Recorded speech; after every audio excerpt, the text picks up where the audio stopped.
Disclaimer: this is a fictional dramatization created for artistic, emotional, and educational storytelling purposes. All characters and events are entirely fictional and created using AI tools. No impersonation, misrepresentation, or harm is intended. The content contains scenes of danger involving child characters. However, no real persons or minors were involved in its production. Grace's Love Stories produces scripted, AI-generated stories that promote entertain, inspire kindness, and emotional connection. We respect our viewers and strictly adhere to YouTube's policies. The moon was a sliver of bone against the bruised twilight sky, offering no warmth to the cold seeping through the castle stones. A frigid wind howled through the high battlements of Volrek Keep, a lonely sound that echoed the hollow spaces in Melis's own chest. For years she had learned the language of this emptiness, translating the silence of the great hall into a dialect of duty and patience. She was the queen, a still point in the turning world, of an alpha king whose burdens were etched into the very granite of his throne. The scent of pine and old iron clung to the tapestries, a ghost of the man who was rarely there. But tonight, the wind carried a different warning, a tension that made the slumbering embers in the great hearth hiss with a sudden, sharp dread. A feeling, old and primal, uncoiled in her gut, telling her that the silence she had learned to endure was about to be broken by a sound far worse. The heavy oak doors groaned open, and the world tilted on its axis. He stood there, framed by the deep shadows of the corridor, bringing the chill of the night in with him. Alpha King Hadron Volrek, her husband, her king. He was a man carved from the northern mountains themselves, broad-shouldered, with a face that held the grim authority of 1,000 winters. His dark hair was damp with melted snow, and his gray eyes, usually the color of a gathering storm, were flat and distant. He moved with a predator's economy, his presence filling the vast chamber, silencing the very whisper of the drafts. For a moment, all was as it had always been.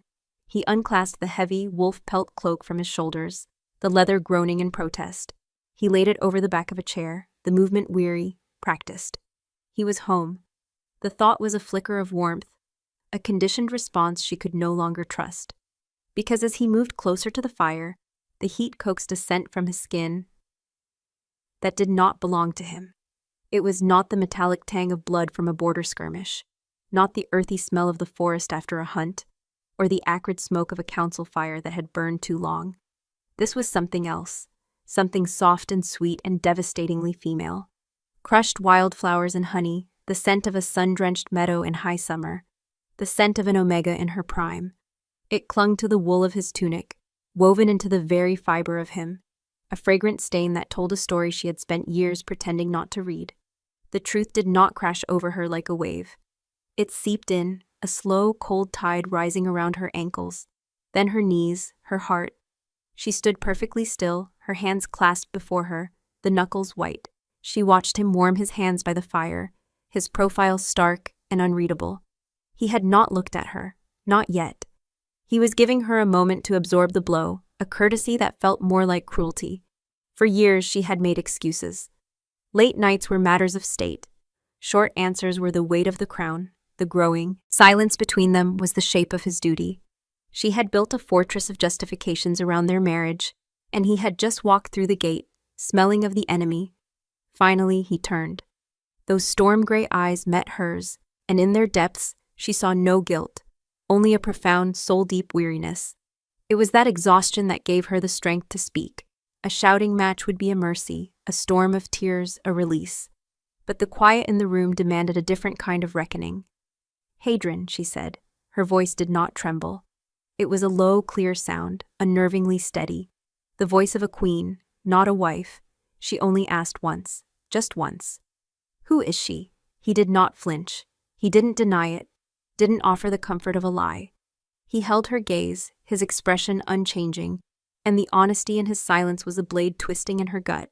He simply answered her question with one of his own, his tone devoid of malice, yet utterly shattering. "After all this time," he murmured, his voice a low rumble like distant thunder, "why are you surprised?" And there it was, not the heat of betrayal, but the ice of irrelevance. This wasn't a mistake. A moment of weakness on a lonely night. This was a decision, a strategy. The scent of another woman wasn't an infidelity. It was a message. For years, he hadn't been drifting away from her. He had been teaching her, with excruciating patience, how to live in his absence. He had been preparing her for her own erasure. The honeyed scent in the air wasn't just another Omega, it was the smell of her replacement. Malis felt a strange calm settle over her, a chilling clarity. The pain was so vast, so absolute, that it became a kind of strength. "I see," she said, and the words felt like dust in her mouth. She turned from him then, her spine straight, every inch the queen she had been trained to be. She walked toward the grand staircase, her slippers making no sound on the cold stone. She did not run. She would not give him the satisfaction of seeing her break. "Malis!" His voice stopped her, her foot hovering over the first step. She didn't turn. "The northern emissaries arrive in 3 days," he said, his voice once again that of the king, all business. "The pack requires a united front, a strong queen at my side." The audacity of it stole her breath. He wanted her to stand beside him, smelling another woman on his skin, and smile for the good of the kingdom, to be the perfect, silent, and barren queen while he secured a future with someone else. A future that would undoubtedly bear him the pups. She never could. It was the final humiliation. The last carefully placed stone on the grave of their marriage.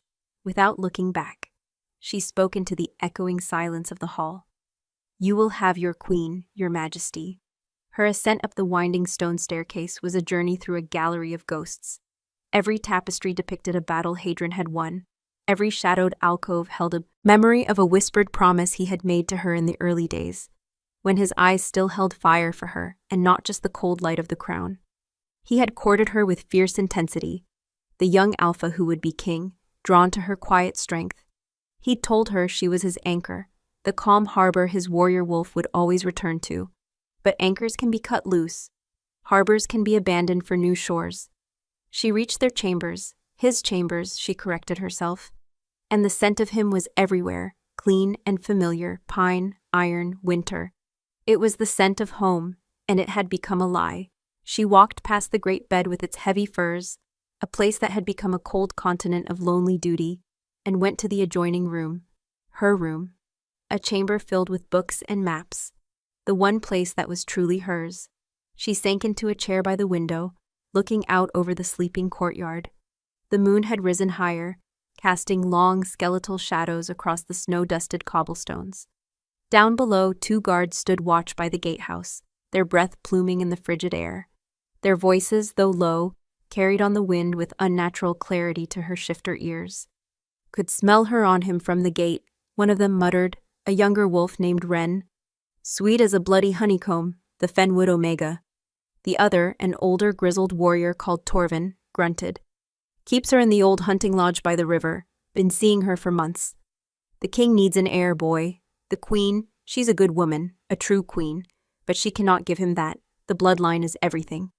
"Still," Wren said, his voice laced with a pity that burned Malis worse than any scorn. "It's a hard fate, to be set aside like a blunted sword." Malis closed her eyes, the guard's words confirming the raw, ugly truth. It was known, it was accepted. She was the barren queen, the blunted sword, a placeholder until a more fertile, more useful Omega could be formally installed. Her public humiliation was already a common whisper among her own guards. Hadrian hadn't just betrayed her in their bed. He had betrayed her in the hearts of their people. He had allowed her to become an object of pity. A cold, hard fury began to glow where her heart had been. It was an unfamiliar emotion. She was Milas the calm, Milas the serene, the queen who soothed ruffled lords and tempered her husband's legendary wrath. But that Malis was a construct, a role she had played for a man who was no longer watching. The wolf inside her, a creature she kept leashed and silent beneath layers of regal composure, stirred for the first time in years. It was a weak, neglected thing, starved of affection and the vital spark of a true mate's bond. But it was there, and it was wounded. It paced the cage of her ribs, not with the roar of an alpha, but with the desperate, cunning silence of a survivor. She opened her eyes, her gaze falling upon her reflection in the dark glass of the window. A pale face, too thin, with eyes that held the shadows of a long winter. She saw not a queen, but a ghost haunting the halls of her own life. Hadrian wasn't just choosing a new mate. He was sentencing her to a slow, living death. To remain here, a powerless figurehead, an emblem of failure, was unthinkable. To stand beside him and his new Omega, a constant, painful reminder of what she could not be, was a torment she would not endure. He had taught her to survive his absence. He had done his work too well. Now she would learn to survive his presence by leaving it behind entirely. The kingdom, the crown, the cold ghost of a love long dead.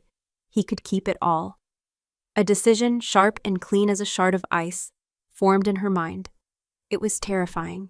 It was madness, but for the first time in a decade, it was entirely her own. She would not be set aside. She would not be replaced. She would simply disappear. Let the Alpha King explain to the northern emissaries where his strong, united queen had gone. Her hand trembled as she rose, not from fear, but from the surge of a terrifying, nascent power. She went to her wardrobe, her movements now filled with purpose. She pulled out not a gown of state, but the simple, durable wool and leather garments she had worn as a girl before she was a queen, before she was a wife, before she was a failure. As she dressed in the dark, she made a silent vow. He had prepared a life where she did not exist. She would do him one better. She would walk into a world where he did not exist, and she would find out what, if anything, was left of Melis Quent. Her gaze went back to the window, beyond the castle walls, to the deep, impenetrable darkness of the ancient forest that bordered the kingdom, the Wolfwood, a place of myth and monsters, a place no one dared to enter, a place where a ghost could truly vanish. The air in her private chamber was thick with the ghosts of a life that was no longer hers.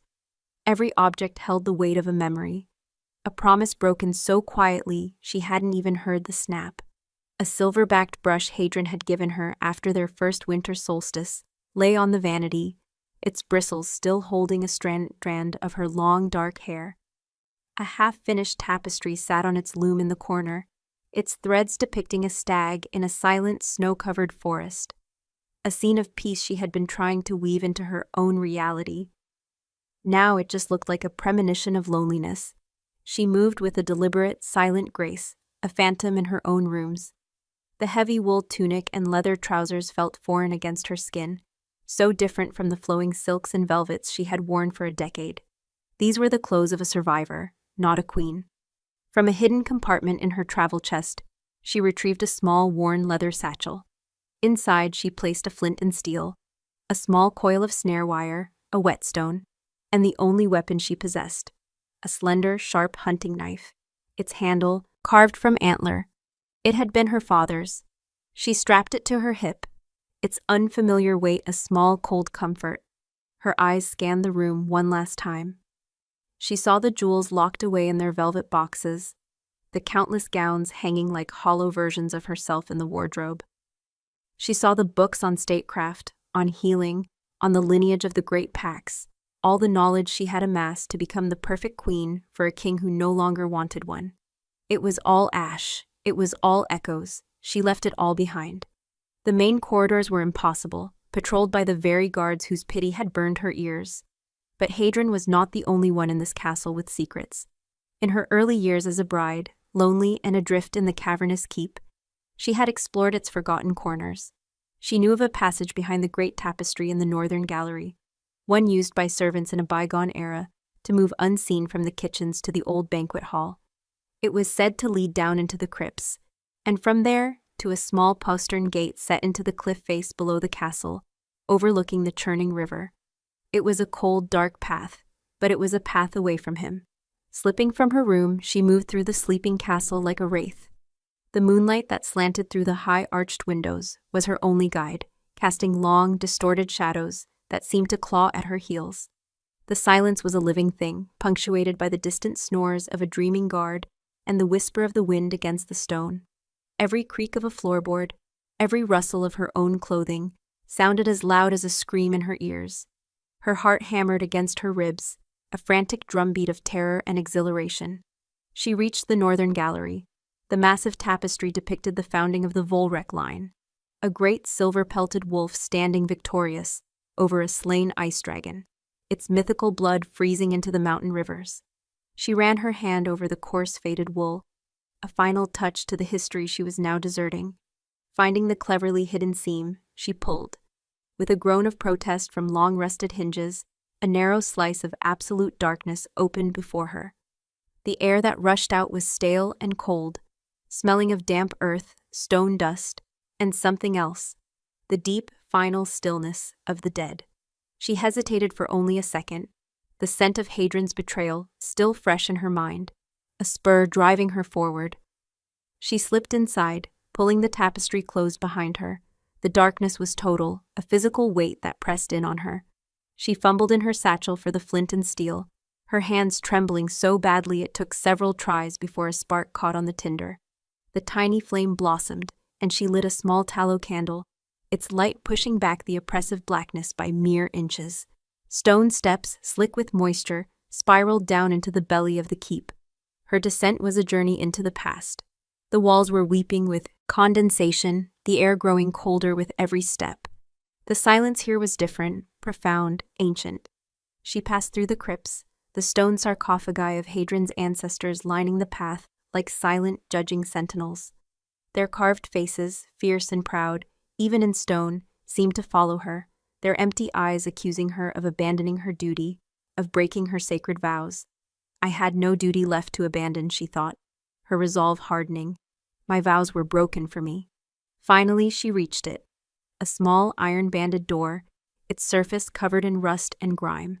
The lock was a simple, heavy bolt, stiff with disuse. It took all her strength, her shoulder pressed against the cold metal, to shove it open. It grated with a sound that seemed to tear through the very foundations of the castle, a sound she was sure Hadrian himself must have heard from his bed. She froze, listening, her breath held tight in her chest. Nothing, only the sudden roaring sound of the river and the sharp, clean scent of snow and pine. She was out. She stood on a narrow ledge carved into the sheer cliff face. Below, the river foamed and crashed against black, jagged rocks, its roar a wild song of freedom. Across the chasm, the great expanse of the Wolfwood began, a solid wall of darkness under a sky littered with cold, indifferent stars. Behind her, Volrek Keep loomed, a jagged crown of stone and sorrow, its few lit windows like the eyes of a beast she had just escaped. She followed the treacherous ledge, her fingers tracing the cold stone for balance, until it widened and descended to the riverbank. The full force of the wind hit her then, tearing at her cloak, whipping strands of hair across her face. It was a raw, wild, punishing wind, and she had never felt anything so glorious. It scoured the scent of the castle from her skin, replacing the cloying smell of another Omega with the clean, fierce perfume of the wilderness. At the edge of the tree line, where the king's lands officially ended and the untamed Wolfwood began, stood an ancient, gnarled oak, a boundary marker older than the keep itself. Melis stopped beside it, her breath pluming in the frigid air. She looked down at her left hand. The queen's ring, a heavy band of old gold set with a single gray stone cut from the heart of the mountain, felt like a manacle.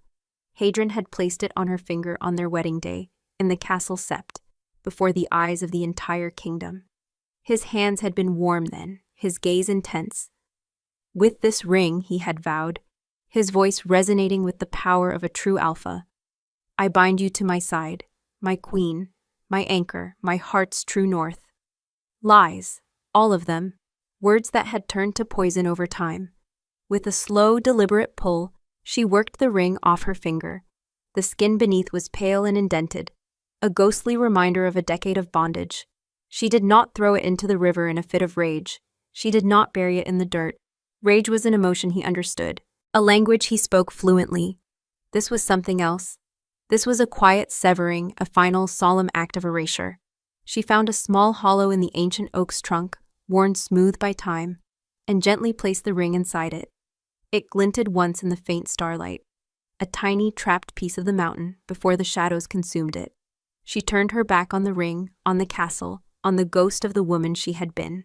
She took her first step into the Wolfwood. The change in atmosphere was immediate. The wind died, muffled by the sheer density of the trees. The air grew still and heavy, thick with the smell of damp earth, decaying leaves, and something else, something ancient and feral. The trees were titans, their black trunks rising like the columns of a vast natural cathedral, their branches interlocking high overhead to blot out the sky. It was darker here, a deep, watchful gloom that swallowed the light. She walked for what felt like hours, pushing deeper into the woods, putting as much distance as she could between herself and her past. The adrenaline that had fueled her flight began to ebb, replaced by a bone-deep weariness and the creeping chill of the night. The reality of her situation began to settle in.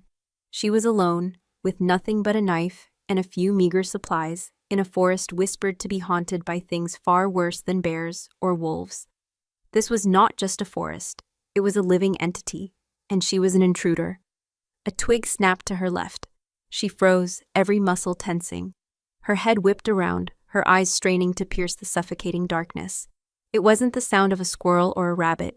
It was a heavy sound, deliberate. Silence descended again, thicker than before. She stood utterly still, her hand dropping to the hilt of her knife. Her own breathing sounded impossibly loud. She took a slow, careful step back, her boot crunching on a patch of frozen leaves. Then she heard it. It wasn't a sound so much as a feeling, a vibration that traveled from the frozen ground, up through the soles of her boots, and into her very bones. A low, guttural growl that was less animal and more geological, the sound of rocks grinding together in the deep places of the earth. It came from the shadows in front of her, from a darkness so complete it seemed to have substance. She knew, with a certainty that iced her veins, that she was being watched. The legends weren't just stories to frighten children. The Wolfwood had a guardian, and it had just found her. Her escape from the king had not led her to freedom. It had led her straight into the jaws of something much, much older. The growl was a physical force, a vibration that shook the air and resonated deep in Melis's bones. It was the sound of utter, undisputed authority, the voice of the forest itself passing judgment. Her blood ran cold, and the fine hairs on her arms stood on end. Her hand, slick with a cold sweat, tightened on the antler hilt of her knife. To run was pointless. Whatever made that sound was faster, stronger, and owned this darkness in a way she never could. So she stood her ground, her back pressed against the rough bark of a giant pine, and waited for the end she had chosen. 2 points of light ignited in the oppressive gloom, like embers fanned to life in a dying fire. They were eyes, glowing with a faint internal luminescence, and they were set far apart, too far. The creature stepped forward, and the shadows grudgingly gave up its form. It was a wolf, but to call it a wolf was to call a hurricane a breeze. It was a monster of myth, a creature that had stepped from the faded threads of the Volric tapestries into breathing, terrifying life. It stood taller than a pony at the shoulder, its body a mass of corded muscle and thick, shaggy fur the color of charcoal and ash. Scars, pale and silvery in the faint light, crisscrossed its muzzle and flanks, telling stories of ancient, brutal conflicts. Its massive paws, tipped with claws like shards of obsidian, made no sound as it moved over the frozen forest floor. This was no mere animal. This was a king, a god of this dark, sylvan kingdom. It paced slowly, deliberately, circling her. The glowing eyes never left hers, pinning her to the tree. The low growl continued, a constant, threatening hum. It was studying her, scenting her. Melis could smell its scent in return. A wild, clean smell of damp moss, cold stone, and the sharp electric tang of ozone before a lightning strike. There was no hint of the familiar pack scents of the keep, of wood smoke and cooked meat. This was the scent of something utterly untamed. This was it, the final reckoning. She had fled a slow, quiet death of the spirit, only to find a swift, violent death of the body.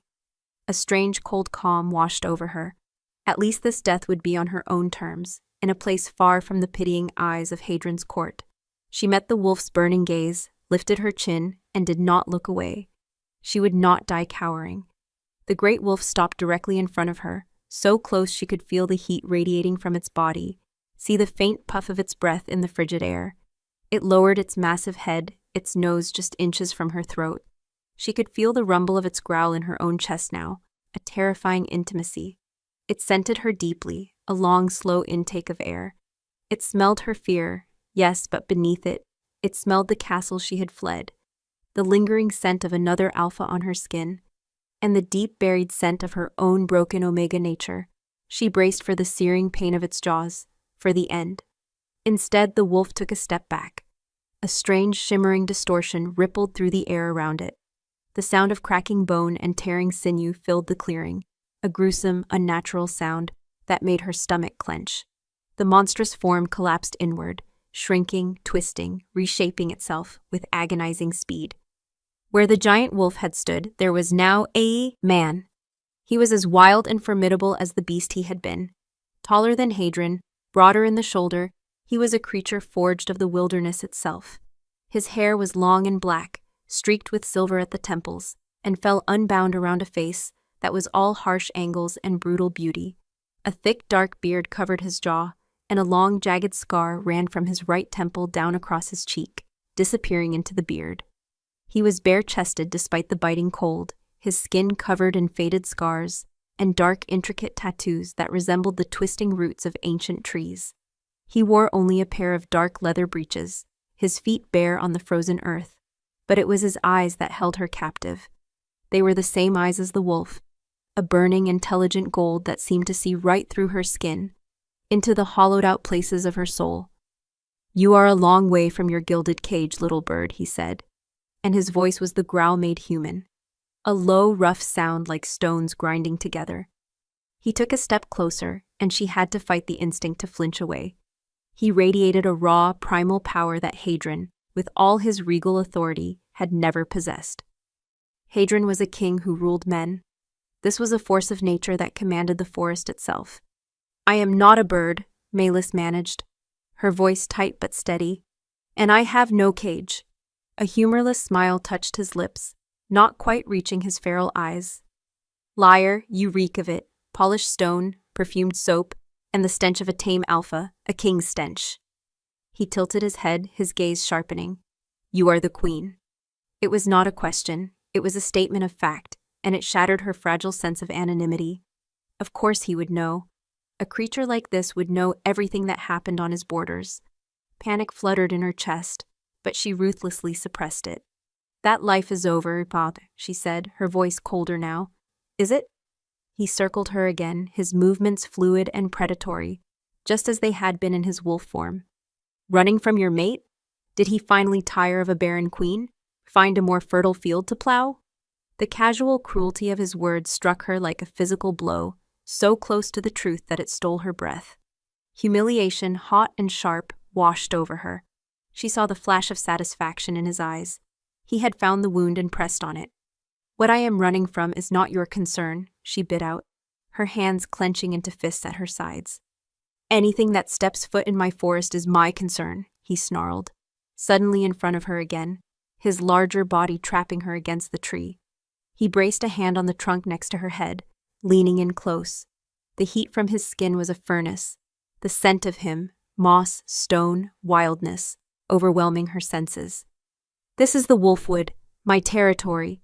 Humans and their tame dogs from the lowlands are not welcome here, so you will tell me why you are here, or your running ends now."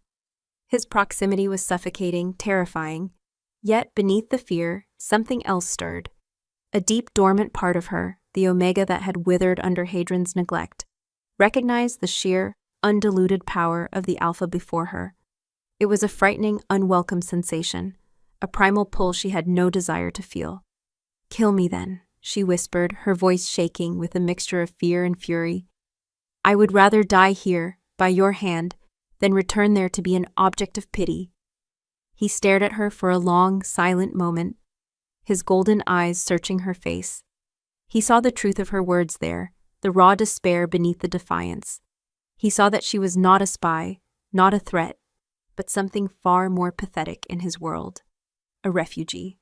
He pulled back, the intensity of his presence lessening slightly. "Death is a gift here," he said, his voice dropping its aggressive edge, becoming something quieter, more contemplative. "And I am not feeling generous. You brought the stink of that place into my woods. You will work to cleanse yourself of it." He turned his back on her. "Follow." It was not a request. Malis hesitated, her mind reeling. Follow him where? To what fate? But the alternative was to be left alone in the monster-haunted darkness, to freeze or starve or be found by something less inclined to talk. With a deep, shuddering breath, she pushed herself off the tree and followed the silent, menacing figure deeper into the woods. They walked for what felt like miles, in a silence broken only by the crunch of their feet on the forest floor. He moved with an effortless, ground-eating stride she struggled to match. The forest grew thicker, older.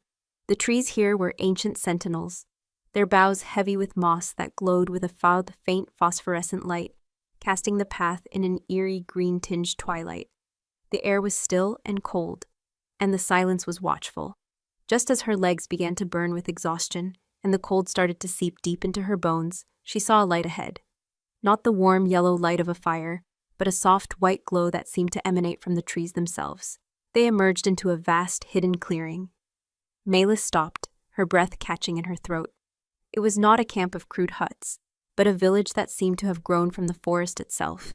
Houses were built into the sides of hills, their roofs covered in living turf.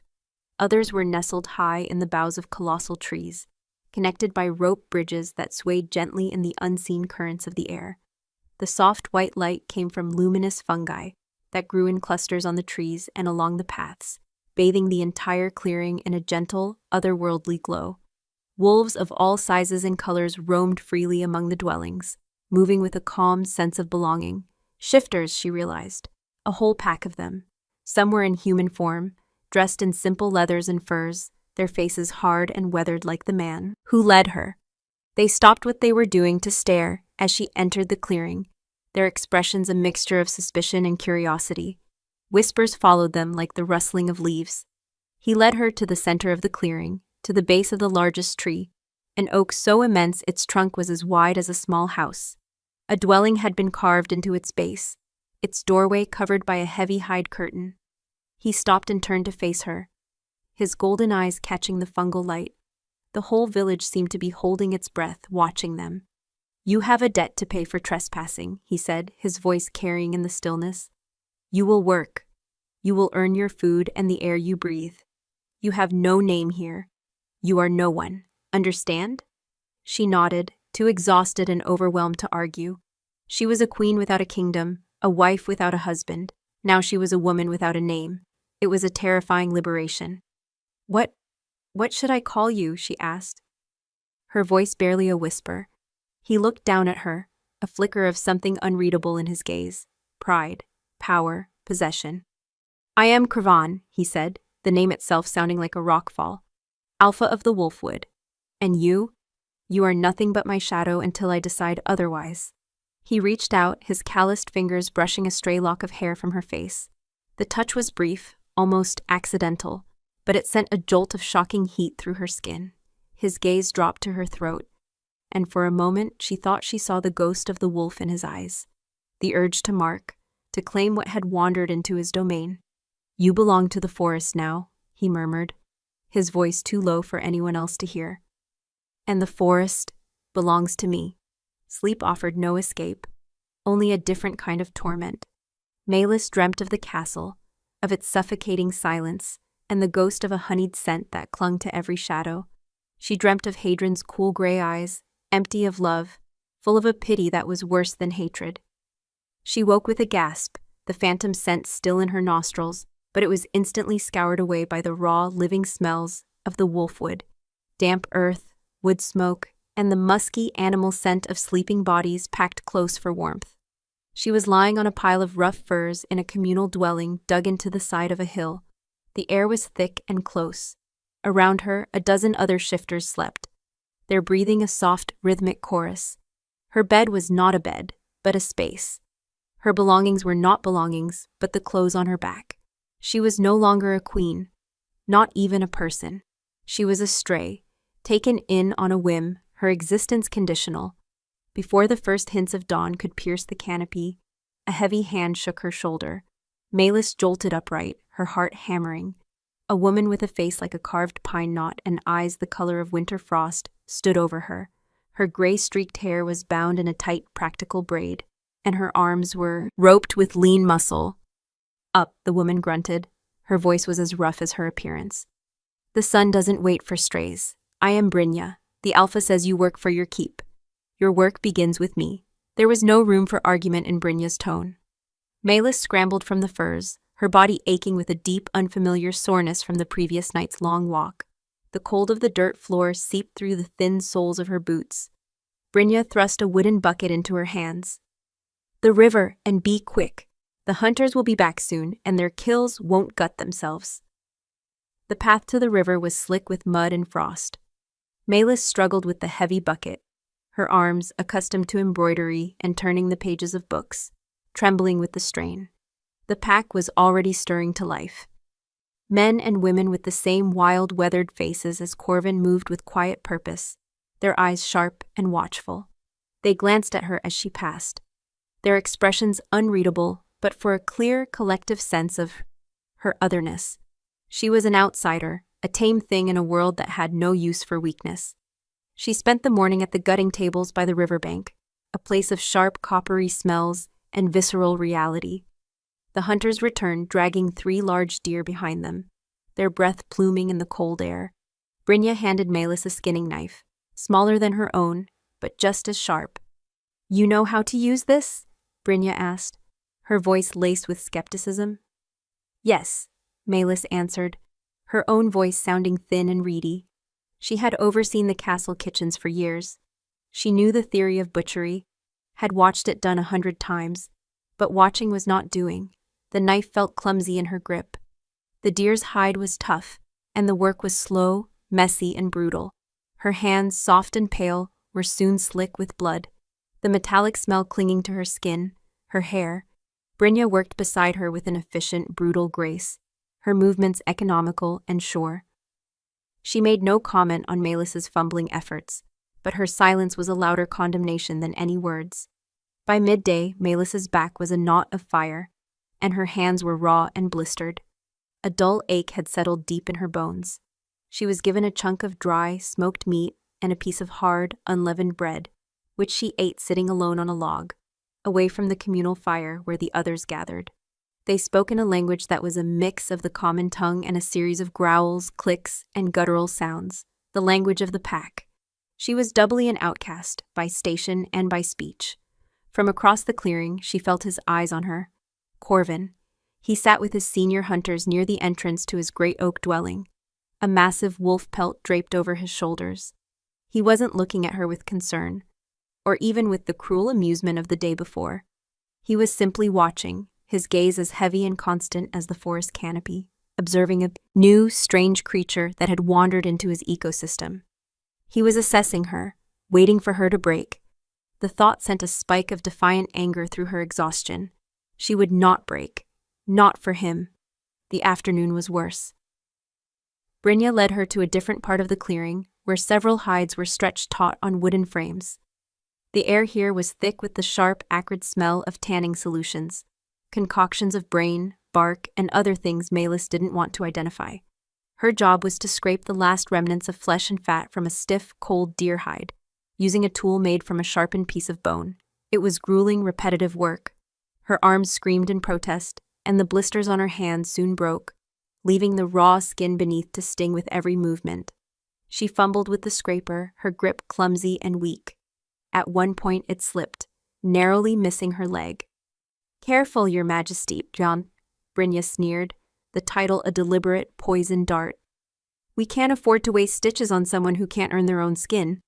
Melis gritted her teeth, her cheeks burning with humiliation. "My name is Melis." "You have no name here," Brynja shot back, her frosty eyes glinting. "The Alpha said so himself. You are a shadow, less than a shadow. You are a burden until you prove otherwise. And from what I see, you are proving nothing but how soft and useless life in a castle makes a woman." She spat on the ground. "He should have left you for the scavengers." Before Melis could form a reply, a shadow fell over them. The chatter and work in the surrounding area died instantly. A profound silence descended, broken only by the hiss of the wind in the high branches. Corvin was there. He had moved without a sound, a phantom of muscle and menace. He loomed over them, his presence so immense it seemed to drink the very air. He didn't look at Brynja. He didn't need to. The woman who had been so fierce moments before now seemed to shrink. her head bowed in submission. "Leave us," Corvin said. The words were quiet, a low rumble, but they carried the weight of an avalanche. Brynja scurried away without a backward glance. He turned his golden wolf gaze on Melis. He looked at her blood-streaked clothes, her filthy hands, her trembling exhaustion. He looked at the poorly scraped hide. "She is right," he said, his voice devoid of pity. "You are weak." He stepped closer into her personal space, and her breath caught in her throat. The wild, clean scent of him, pine and winter and ozone, was a stark, shocking contrast to the stench of blood and chemicals that clung to her. He reached out and took the scraping tool from her nerveless fingers. "Your back is not in it," he stated, his voice a low murmur that vibrated through her. "Your fear makes you clumsy. You think of the pain in your hands, not the task before you." He moved behind her, his large, hard body pressing against her back as he reached around her to grip the frame. She was trapped between him and the hide, enveloped in his heat. Her heart felt like it was trying to beat its way out of her chest. This proximity was 1,000 times more terrifying than his threats had been. It was intimate, possessive. "Here," he growled, his breath stirring the hair at her temple. He placed the bone tool back in her hand, and then his own hand, large and calloused and radiating a startling heat, closed over hers. He wrapped his fingers around her own, forcing her to hold the tool correctly. The contact was like a lightning strike, a jolt of pure primal energy that shot up her arm and straight to her core. Her knees felt weak. "Angle it so," he commanded, his voice a vibration against her ear. He guided her hand, his strength flowing through her, making the tool bite into the hide with a satisfying scrape. "Use your shoulders, not your wrists. Feel the grain of it. This was a life. You honor it by not wasting it." They worked in silence for a moment, his body a warm wall against her back, his hand a fiery manacle over hers, guiding her movements. It was the most efficient instruction she had ever received, and the most unsettling. This was not kindness. It was a lesson in his world's brutal logic, a demonstration of her inadequacy and his absolute control. He was teaching her how to survive, but he was also branding her with his touch, marking her as his in a way that had nothing to do with crowns or rings. Just as she thought she might faint from the sheer, overwhelming intensity of it, he released her and stepped back. The sudden loss of his heat left her feeling cold and strangely bereft. She stood frozen, her knuckles white on the tool, her gaze fixed on the hide. She didn't dare look at him. "Everything in this forest has a purpose," he said softly from behind her. "The wolf hunts, the deer feeds, the tree shelters. If you cannot find your purpose here, the forest will find one for you." His voice dropped to a near whisper, a deadly promise. As carrion. He was gone as silently as he had arrived. Melis stood trembling, her whole body humming with a terrifying, unfamiliar energy. She was exhausted, humiliated, and aching in every muscle. But beneath it all, something else was stirring, something she had thought long dead. The touch of a true, dominant alpha, not the politically restrained power of Hadron, but the raw, untamed power of the wild, had sent a shockwave through her. That night, she huddled in her pile of furs, nursing her raw hands and the deeper, more confusing ache inside her.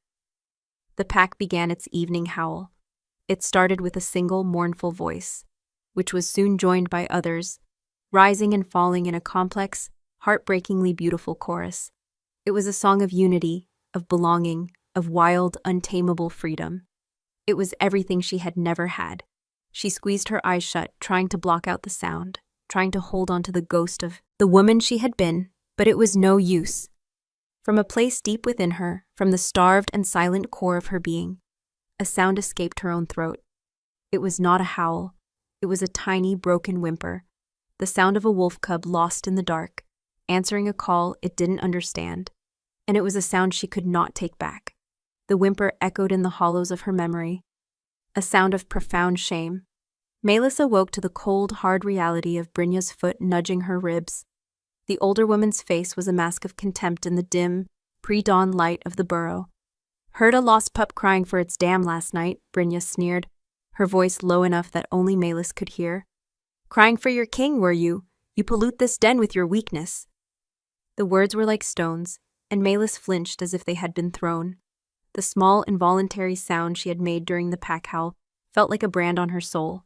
It was a betrayal of the iron control she had cultivated for a decade, a confession of the deep, aching loneliness she had tried so hard to deny. She had shown them the softest part of her, and Brynja was now pressing a thumb into the bruise. Mylus said nothing. She rose, her body a single, unified ache, and followed Brynja out into the frigid morning air. There would be no gutting today. Instead, Brynja pushed a woven basket into her hands. "The healer's stores are low," she said, her voice sharp as flint. "We need king's foil for fevers, and the silver-leafed moss that grows on the northern crags for poultices. The crags are treacherous. The winds there can strip the skin from your bones." Her frosty eyes held a malicious gleam. "Try not to fall. It's a long way down, and we won't waste the manpower to retrieve your body." It was a death sentence disguised as a chore. The northern crags were notoriously dangerous, a maze of slick rock and sudden drops, home to territorial snow leopards and biting winds. But Mylus looked at the basket, then at the forest, and a flicker of something other than fear sparked within her. As queen, she had spent countless hours studying the herbology of the kingdom, a quiet pursuit to fill the empty afternoons. She knew these plants. She knew their properties, where they grew, what they looked like. It was a piece of her old life, a skill she had thought useless that might now be the key to her survival. "I will need a climbing rope," Mylus said, her voice even. Brynja laughed, a harsh barking sound. "The alpha gives you nothing but the air you breathe. You want a rope? Find one. Or learn to fly, little bird." With that, she turned and walked away, leaving Mylus alone with the basket and the impossible task. She was being set up to fail, to die. It was a test, and not one she was meant to pass. Anger, cold and clean, burned away the last vestiges of her morning shame. She would not give Brynja the satisfaction. She spent the first part of the morning in the lower woods, her eyes scanning the forest floor. She found the king's foil easily, its distinctive star-shaped leaves growing in the damp shade of a fallen log. Her knowledge felt like a secret weapon, a quiet act of rebellion. But the silver-leafed moss was another matter. It grew only at high altitudes, where the air was thin and cold, clinging to the sheer rock faces of the crags. Without a rope, it was madness. But as she stood at the base of the steep, rocky incline that led to the higher peaks, she looked back toward the soft, glowing lights of the village. To return with a half-empty basket would be to confirm Brynja's judgment, to prove she was useless, to cement her status as a burden. She would rather face the mountain. The climb was brutal, the rock was sharp and unforgiving, tearing at the soft leather of her boots and the skin of her hands. A fierce wind howled down from the peaks, a physical force that tried to pry her from her precarious handholds. Every muscle in her body screamed in protest. This was a world of pure physical reality. There were no titles here, no courtesies. There was only the rock, the wind, and the terrifying empty space below. She found the moss, a patch of shimmering silver clinging to the side of a narrow, wind-blasted ledge. It was beautiful, glowing with a soft, internal light, a small miracle of life in a place of stone and death. As she carefully scraped it into her basket, a scent hit her on the wind. It was not pine or snow or rock. It was the thick, musky scent of a large predator, and it was close. Mylus froze, her body pressed flat against the rock face. Her heart hammered against her ribs, a frantic, trapped thing. Slowly she turned her head. Not 10 feet away, on the same narrow ledge, a snow leopard was watching her. It was a magnificent, deadly creature, its thick, spotted coat a perfect camouflage against the mottled gray rock. Its pale, crystalline eyes were fixed on her, and a low, rumbling growl vibrated from its chest. It had been stalking her, waiting for her to become complacent.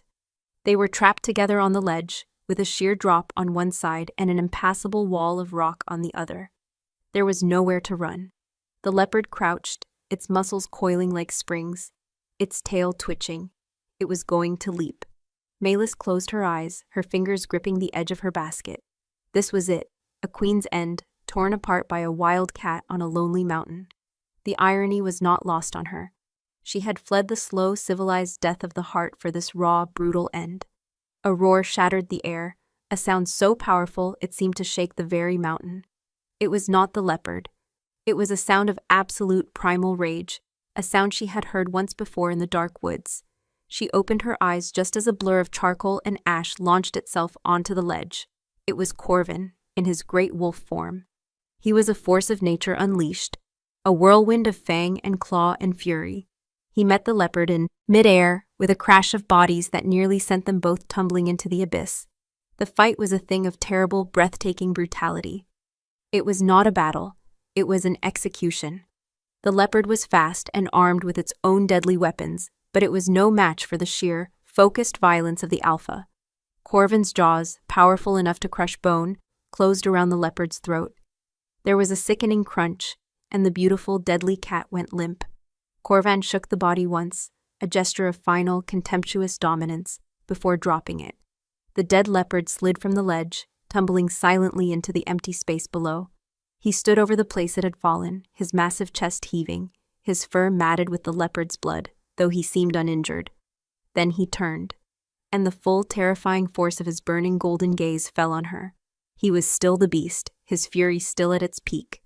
A low growl rumbled in his chest as he stalked toward her, trapping her against the rock wall. He was rage and power and death incarnate.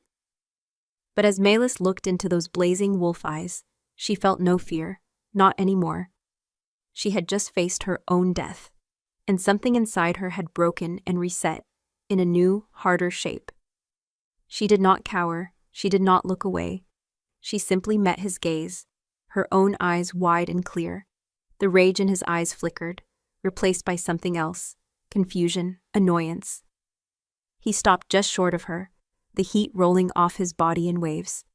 Then, with a shudder that seemed to rack his entire frame, he shifted. The gruesome sound of his transformation echoed in the high, thin air, and then the man stood before her, naked to the waist, his skin gleaming with sweat and blood. "What in the name of all the gays were you doing up here?" he snarled, his voice a raw, ragged thing. "Are you a fool, or do you simply have a death wish?" "I was sent," Melis said, her voice quiet but firm. She held up the basket, now full of the precious moss and foil, to gather herbs. His eyes narrowed, and a dark, dangerous understanding dawned on his face. "Brynja." He said the name like a curse. He looked from the basket to her torn, bleeding hands, and then back to her face. His anger was still there, a simmering volcano, but its target had shifted. It was no longer aimed at her. She knew, he said, more to himself than to her. He took a step closer, and his eyes scanned the treacherous path she had climbed. "And you did it anyway." His gaze on her was intense, searching. It was the first time he had looked at her not as a burden or a stray, but as something he could not quite categorize. "I would not fail," she whispered. A strange taut silence stretched between them, the wind howling around them like a chorus of ghosts. He looked down at his own arm, where one of the leopard's claws had left a long, shallow gash, now welling with dark blood. It wasn't a serious wound for a shifter, but it was bleeding, freely. Without thinking, Melis reached into her basket. She took a handful of the silver-leafed moss, crushed it between her palms until the juices ran, and stepped toward him. "This will stop the bleeding," she said, her voice still quiet, "and prevent infection." He stared at her, his expression unreadable, as she reached for his arm. He could have stopped her. He could have torn her apart for the presumption. But he remained perfectly still as her small, blood-stained fingers gently touched his skin. The contact was electric. His skin was burning hot, alive with a thrumming power that seemed to flow directly into her. As she pressed the mossy poultice against the gash, her thumb brushed against an old scar, a pale, jagged line that ran along his ribs. He flinched, not from pain, but from a memory. His breath hitched, and for a single, unguarded moment, the iron mask of the alpha fell away, and she saw the man beneath. A man haunted by a pain so deep it was carved into his very being. His golden eyes, now dark with a sorrow that stunned her, met hers. "The last woman who tended my wounds," he murmured, his voice a rough, broken whisper that the wind nearly stole away, "died because of it." The confession hung between them, a ghost in the thin, mountain air. The wind howled, snatching at the words, but they had already struck Melis with the force of a physical blow. "The last woman who tended my wounds died because of it." It was a warning, a curse, a glimpse into the abyss of his past. The iron wall of his authority had cracked, and through it she saw a landscape of grief, as vast and desolate as the crags around them. Her hand froze on his arm. The heat of his skin, the thrumming life beneath it, felt impossibly intimate against the backdrop of his desolate words. She should have pulled away. She should have been afraid. Instead, a strange, unexpected pang of empathy resonated in the hollow space where her own heart used to be. She knew loss. She knew the way it could shape a person into a fortress of scars and silence. She did not retreat. Her fingers, stained with his blood and the green juice of the moss, remained steady on his skin. She met his haunted golden gaze and spoke into the heart of the storm. Then she was a braver woman than most.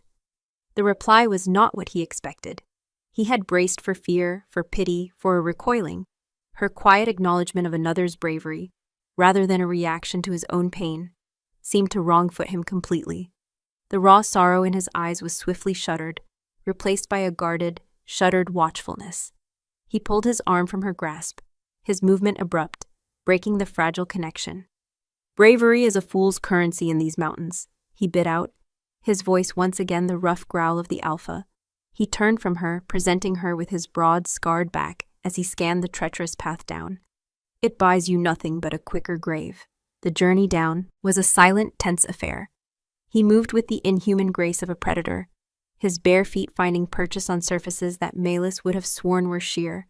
He did not offer her a hand, but he moved more slowly than he had to, his body always positioned between her and the steepest drops, a silent, unwilling guardian. The dead leopard was a memory, but the tension of its attack still crackled in the air. He had saved her life. It was a debt, a complication she didn't know how to process. He had saved her from a death orchestrated by one of his own pack. When they reached the tree line at the base of the crags, he finally stopped. The muted, green-tinged light of the forest floor felt like a sanctuary after the harsh glare of the peaks. "Give me the basket," he commanded. Malus handed it to him, her arms trembling with delayed shock and exhaustion. He glanced inside, his gaze lingering for a moment on the fruits of her perilous labor. "You have a healer's knowledge," he stated, his eyes lifting to hers. "I was a queen," she said simply. "It was my duty to understand such things for the good of my people." A humorless smile twisted his lips. "Your people," he repeated, the words laced with a cynical scorn. "The ones who watched your king replace you? The ones who whispered about the barren queen behind your back? They were never your people. They belonged to the Alpha. They always do." His words were cruel, but they were also true. The blow landed with precision. She had been the keeper of a house that was never truly hers, the mother to a people who would never accept her as their own. "Go back to the den," he ordered, his tone leaving no room for argument. "Give the herbs to the healer, Sina. Then stay there. Do not show your face until I come for you." He turned and strode away, not toward the village, but deeper into the woods, the basket held easily in one hand. His destination was unspoken, but Milas knew with chilling certainty. He was going to find Brynja, and he was going to deliver a verdict written in the law of tooth and claw. Milas did as she was told. She found the healer's burrow, a warm, dry space that smelled of crushed herbs and drying mosses. An older woman with kind, knowing eyes and hands as gnarled as oak roots took the herbs from her. This was Sina. She looked at Malus's bloody, torn hands and the exhaustion etched onto her face, and her gaze was filled not with pity, but with a deep, weary understanding. "The mountain is a harsh master," Sina said softly, her voice like the rustle of dry leaves. "But it rewards those who respect its power. You did well today." She gestured to a stool by the fire. "Sit, I will see to your hands." As Sina gently cleaned and salved her wounds, the sounds of a disturbance erupted from the center of the clearing. Shouts, followed by a sharp, commanding roar that could only have come from Corvan. Malus's head jerked up, her whole body tensing. Sina placed a calming hand on her shoulder. "The Alpha's justice is swift," the old healer murmured, her eyes on the fire. Brynja overstepped. She challenged his will by attempting to dispose of what he has claimed. "Claimed?" Malus's voice was a tight whisper. "He claims I am nothing, a shadow." Sina's lips curved into a faint, sad smile. "Child, A shadow is still cast by something of substance, and he does not suffer shadows to exist in his forest unless he himself has cast them. Before Melis could ask what she meant, the hide curtain of the burrow was thrown open. Corvin stood there, silhouetted against the light of the clearing. His face was a mask of thunder. There were fresh scratches on his cheek, and a dark, bloody smear on his knuckles. "Come," he said, his voice a low command directed only at her. He led her not to the communal burrow, but to the great oak dwelling at the heart of the village, his dwelling. He pulled back the heavy hide door and gestured for her to enter. The inside was a stark contrast to the rest of the village. It was a single, large, circular chamber, surprisingly warm and dry. The air smelled of him, pine, winter, and something else, something uniquely his. Furs were piled thick on a raised sleeping platform. A small fire burned in a stone-lined pit in the center of the room, its smoke rising through a cleverly hidden flue. Weapons, axes, spears, and a great dark longbow were hung on the walls, alongside maps of the forest carved into cured leather. It was the den of a warrior king, a space of Spartan, masculine power. He let the hide fall, plunging the room into the warm, flickering firelight. The sounds of the village were instantly muffled, leaving them in a charged, intimate silence. "Brynja has been dealt with," he said, his back to her as he stared into the flames. "She will not trouble you again." Melis didn't need to ask what that meant. In this world, justice was not meted out in fines or imprisonment. It was paid in blood and pain. "Why?" she asked, her voice barely audible. "Why save me? You said yourself I was weak, useless." He turned to face her, and the firelight carved his harsh features into a study of light and shadow. The scar on his face seemed to deepen, and his golden eyes burned with an intensity that made her skin prickle. "Because your life was not hers to take," he said, his voice a low, dangerous rumble. "It is mine." He took a step toward her, and another until he stood directly before her, his sheer size and presence dominating the space. He was so close she had to crane her neck to look up at him. "I saw you on that mountain," he continued, his voice dropping to a near whisper. "You faced the cat, you faced the fall, and you did not scream, you did not beg. You held my gaze in the heart of my own rage, and you did not flinch." He reached out, his hand hovering for a moment before his fingers gently, almost hesitantly, brushed a strand of hair from her cheek. His touch was rough but surprisingly gentle, a spark against her cold skin. "You are no queen here, Melis," he murmured, using her name for the first time. It sounded strange and new in his mouth. "But you are not weak. You are buried. Underneath all that courtly silence, there is a wolf. A survivor. I saw her today." His gaze dropped to her lips, and the air crackled with a tension so thick she could barely breathe. The primal, instinctual pull she had felt before returned with the force of a tidal wave. Her own dormant wolf, the starved and broken thing inside her, stirred in the presence of this overwhelming alpha. It recognized him. It answered his power with a deep, shuddering tremor of its own. What do you want from me?" she whispered, her voice trembling. "I want you to stop running," he said, his golden eyes locking with hers. "Stop running from the king you left behind, and stop running from the woman you are meant to be." He leaned in closer, his lips just a breath from hers. The scent of him was intoxicating, a wild perfume of power and pine and scars. "I offer you a bargain, little ghost, a life for a life. You are mine to protect now, but in return, you will stay. You will learn our ways. You will forget the tame world that threw you away, and you will become the wolf I know you are." It was not a proposal, it was a claiming. He was offering her not a cage, but a territory, not a crown, but a purpose. It was a terrifying, exhilarating choice, to remain a ghost of a queen, haunting the edges of his world, or to be reborn in the heart of his fire. "And if I refuse?" she breathed. His smile was a slow, devastatingly feral thing. "Then the forest will have you one way or another, but I would prefer it be by my side." He lowered his head, his lips brushing against hers. A whisper of heat and promise and raw, untamed power. "Choose." His lips were a breath of fire against hers, a promise of both sanctuary and annihilation. The word choose was a challenge, a command, and an invitation all at once. Malis felt the world narrow to this single point of contact, this small circular chamber that had become the axis of her entire existence. Outside was the memory of a cold king and a colder pity. Inside was this man, this force of nature, offering a life forged in the heart of the wilderness he commanded. She did not answer with words. The woman who had lived by duty and careful speech was gone, burned away on the high crags and in the heat of his gaze. Instead, she acted. She rose on her toes, a small, decisive movement, and met his kiss.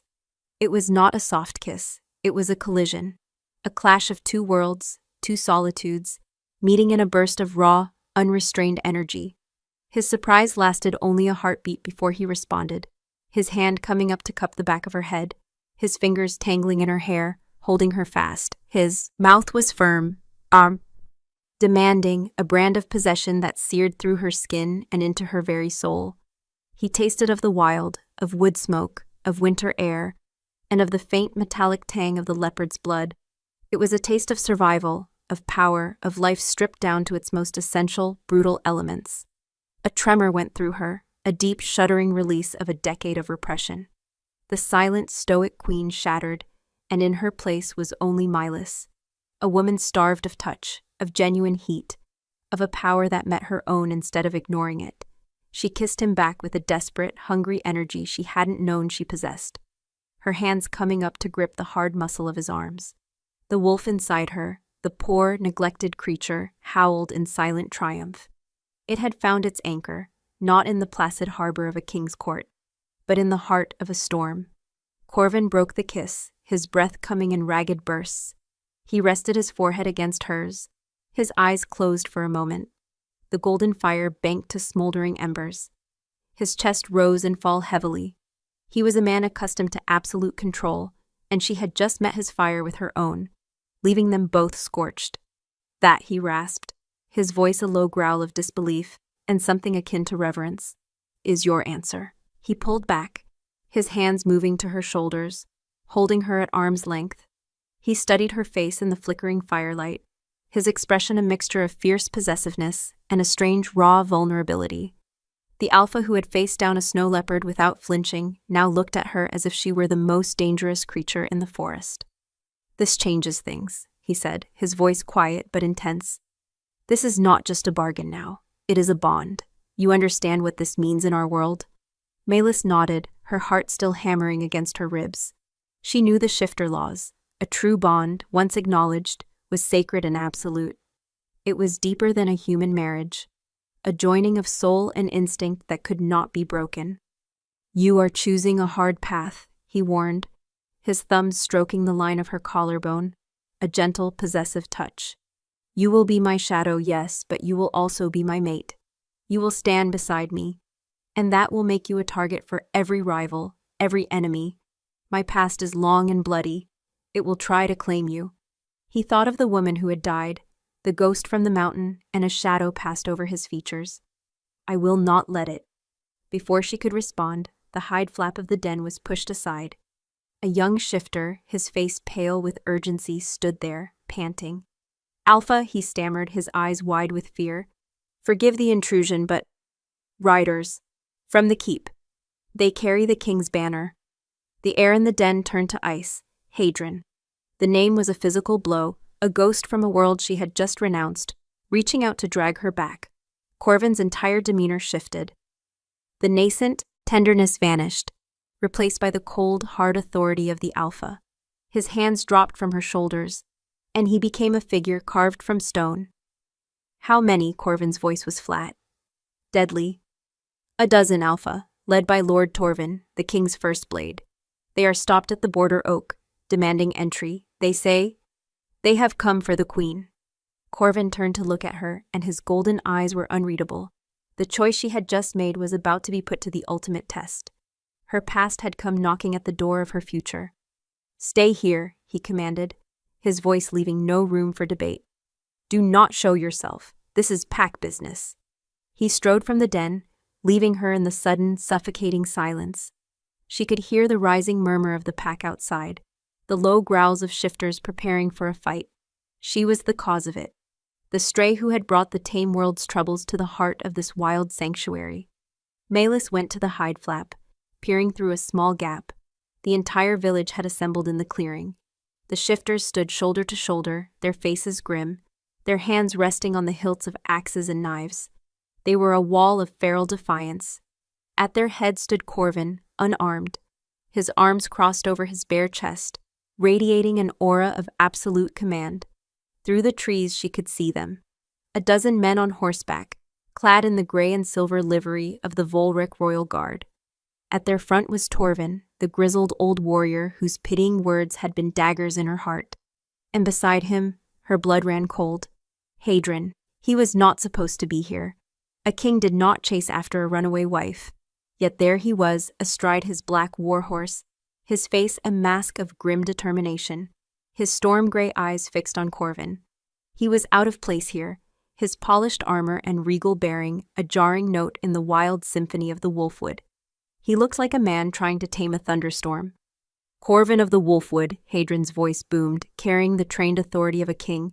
You are sheltering a fugitive of the crown, my wife, the queen. Release her to me now, and I will overlook this trespass. Corvin laughed, a low, rumbling sound that was utterly dismissive. Your titles mean nothing here, little king. The woman you speak of came to my border, broken and discarded. She sought sanctuary under the laws of the wood. She is under my protection. She is not yours to command. She is my mate, bound to me by oath and law. Hadrian's voice cracked with a fury Malus had not heard in years. It was the anger of a man whose property had been stolen. You reek of another Omega, Corvin replied, his voice dropping to a deadly calm that was far more menacing than Hadrian's rage. You broke the bond long before she walked away from your cold, empty hall. You have no claim. The moon itself would not recognize it. A tense, vibrating silence fell over the clearing. It was a standoff between two alphas, two kings of two vastly different kingdoms. The fate of both their peoples rested on this single moment. I will not leave without her, Hadrian snarled, his hand dropping to the hilt of his sword. His guards shifted, their own steel whispering from its scabbards. The Wolfwood pack responded in kind, a wave of low, guttural growls rising from 100 throats. Several of the larger shifters began to shimmer, the air around them distorting as they prepared to let their wolves loose. Malus's heart hammered against her ribs. This was her fault. They would slaughter each other because of her. She could not stand by and watch this wild, fierce pack that had grudgingly given her a home be decimated by the king's trained soldiers.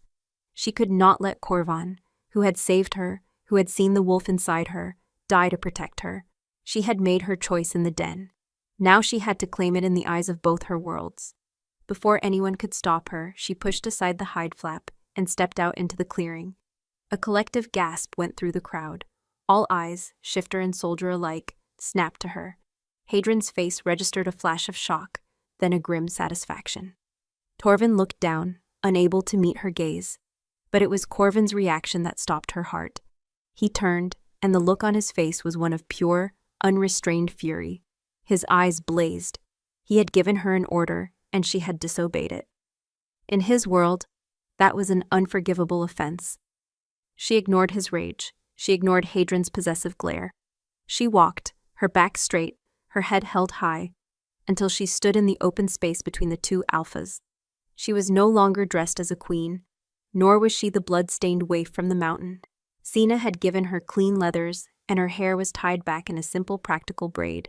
She was Malus, just Malus. Hadrian, she said, and her voice was clear and steady, carrying across the clearing. You came for a queen. She no longer exists. Malus, do not be a fool, Hadrian bit out, his knuckles white on his reins. This is madness. Come home. We will speak of this. There is nothing to speak of, she interrupted, and the finality in her voice silenced him. You made your choice long ago in the arms of another. You taught me to live without you. Now I am simply doing as I was taught. She looked at him, at the man she had once loved, and felt nothing but the quiet emptiness of a story that had reached its end. I am not your wife. I am not your queen. I am not your property. She turned her back on him, a gesture of dismissal more profound than any insult. She faced Corvin, facing down the furnace of his rage. She walked right up to him until she stood before him, before his pack, before her past. She reached up and placed her hand flat on his chest, over his heart. She could feel its steady, powerful beat beneath her palm. "I choose the Wolfwood," she said, her voice ringing with a strength she never knew she possessed. "I choose this pack, and I choose this alpha." She looked up into his burning, furious, magnificent golden eyes. "I am home." The fury in his eyes did not vanish, but it was joined by something else. A stunned, fierce pride. A raw, possessive triumph. He looked from her face, down to her hand on his chest, and then he looked over her head, directly at Hadron. A slow, feral grin spread across his face. It was the grin of a wolf that had just won the prize of a lifetime. He wrapped his arm around her waist, pulling her flush against his side, a clear, undeniable gesture of claiming. He lowered his head, his lips brushing her ear as he spoke. His voice a low, possessive rumble meant only for her. "You are a fool, Malus," he growled, his breath hot against her skin. A disobedient, reckless, maddening fool. His arm tightened around her, a band of iron and heat. "And you are mine." 2 winters had passed since the king's men had turned their horses away from the edge of the Wolfwood, their banners retreating like a tide of beaten silver. 2 winters of deep snows, sharp winds, and the steady, comforting warmth of a fire in the heart of a great oak. The seasons had turned, and so had the world, so had she. Malus moved through the undergrowth with a silence she had learned from the forest itself. The heavy wool and soft leathers she wore were like a second skin, and the hunting knife at her hip felt as natural as a limb. Her bare hands, no longer soft and pale, were deft and sure as she gathered the last of the autumn's blood herbs from the banks of a chattering creek. Her skin was tanned by the filtered sunlight, and her hair, once meticulously pinned in a queen's coronet, now hung in a long, thick braid down her back, woven with a single eagle feather. The air was crisp with the coming cold, fragrant with the smell of pine needles and damp, rich earth. She could hear everything, the scolding of a squirrel in a high branch, the distant footfalls of a foraging deer, the steady, rhythmic beat of a heart she knew as well as her own, approaching from the north. She smiled, a small, private thing, and did not look up from her work. A large, warm hand came to rest on the small of her back. "Your shadow grows long, little ghost," a low voice rumbled beside her ear. "The sun is bleeding into the mountains." She leaned back into Corvin's solid presence, her head resting against his hard-muscled chest. He had come upon her without a sound, a habit she had come to find comforting rather than startling. He was the forest, and she was a part of it now. He smelled of pine and cold stone, and the wild, clean scent that was his alone. "The first frost will be here by morning," she murmured, placing the last of the herbs into her satchel. "Sina will need these for the winter poultices." He grunted in agreement, his arms wrapping around her from behind, his chin resting on the crown of her head. They stood in comfortable silence for a long moment, watching the creek tumble over moss-covered stones. This was their life, a rhythm of shared duties, quiet companionship, and a fierce, abiding passion that still left them both breathless. She was no longer his shadow, she was his other half, the calm to his storm, the mind to his might. The pack, once suspicious and hostile, had come to call her Lycaina, the she-wolf, not because she could shift, but because she was the alpha's undisputed mate, the quiet heart of their fierce, wild world. "A scout returned from the southern border," Corvin said, his voice a low vibration against her back. Malus stilled. The southern border meant the lowlands. It meant Hadron's kingdom. They rarely spoke of it, but it was always there, a line on a map, a memory. "There is news?" she asked, her voice even. "The king has an heir," Corvin said, his tone flat, observational.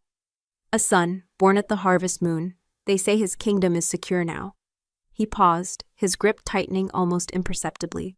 "They also say the winters are harder than they used to be, that the lords are restless, that the king rules with a fist of iron, but his heart is made of ice." Malus absorbed the news. A son, the thing she could never give Hadron, the lack that had unmade her life as a queen. She waited for the familiar sting of failure, of inadequacy, but it did not come. There was only a faint, hollow echo, like a sound from a distant country she had once visited long ago, She felt a flicker of something that might have been pity for the man who had everything he wanted and was still empty.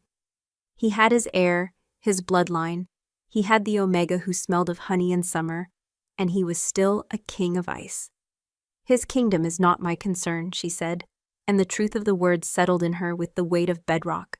She turned in Corvin's arms to face him, her hands coming up to frame his bearded, scarred face. This is my kingdom. You are my home. His golden eyes, so often fierce and burning, were soft as he looked down at her. He had learned a language beyond growls and commands, a quiet dialect of touch and shared glances that was theirs alone. The deep, jagged scar that ran the length of his face was no longer a mark of pain to her, but a map of the man who had survived, the man who had found her. He had told her, one night under a full moon, about the woman who had died, his first mate, taken by a plague that had swept through the pack decades ago, a sickness that had left him with the scar on his ribs and a deeper one on his soul. He had ruled alone for a lifetime, a ghost king in his own right, until another ghost had stumbled into his woods. He had told her she had not replaced a memory, but had brought the world back into color. Good, he growled, leaning down to kiss her, a slow, deep kiss that spoke of belonging. Because I have no intention of letting you go. That evening, the whole pack gathered around the great fire in the clearing.